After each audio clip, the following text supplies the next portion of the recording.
Hi, my name is Yaman, and today I'm going to talk about Champions League group stages analysis. For my research, I decided to make an analysis about football teams in Champions League group stages. The research is about the relationship between passing accuracies and distance traveled for the outcome of goals scored. I mainly looked Opta's data for the information of the teams. The data I collected is a sample rather than a population. It doesn't include all the time periods or other matches that played for that time. In order to make a statistical research, I used R programming tools. The data analysis start with a normality test. The data shows that the passing accuracy data diverges from the normal distribution, which can included by a low p-value, and the distance traveled data are mainly similar to each other, and which can conclude from high p-value. Secondly, we have point estimations. It gives a general understanding about the statistics, and it doesn't represent the whole sample because of a few teams of the group stages. Moving on, confidence intervals. Choosing the 95% confidence interval creates a more accurate range of values. The point estimate results are included between the confidence boundaries. Um, and then I didn't choose the 90 and 99% confidence intervals because they give wider and narrow boundaries comparing to 95%. After the confidence intervals, I made three hypothesis tests. The first hypothesis test is that the null hypothesis claims that the greater passing accuracy resulting to an increase in goal scored, and there is no relation between the passing accuracies and goal scores is the claim of the alternative hypothesis. And I can conclude that we are failing to reject the null hypothesis. The second null hypothesis is that the greater distance traveled, which results in an increase for the goal scored, and the alternative hypothesis claims that there is a weak relationship between the distance traveled and goal scored, and concluding the rejection of the null hypothesis. And the final hypothesis test is that the null hypothesis claims there is a positive relationship between passing accuracy and distance traveled, and the alternative hypothesis tells that there is no relationship between passing accuracy and distance traveled, and in a conclusion of failing to reject the null hypothesis. After the hypothesis test, to illustrate the statistical inspection, I conducted visual charts and graphs. Histograms are the first visual inspection. The passing accuracy table is right skewed, and the distance traveled table forms a more uniform graph.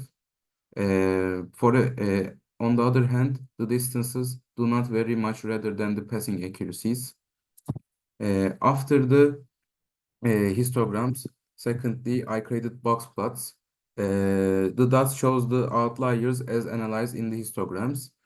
The passing accuracies median line is closer to the distance traveled graph. And for a better percentile isolation, the EQR shows that there is a significantly larger EQR for the passing accuracy comparing to distance travel distribution. Addition to other visualizations, lastly, I conducted scatter plots.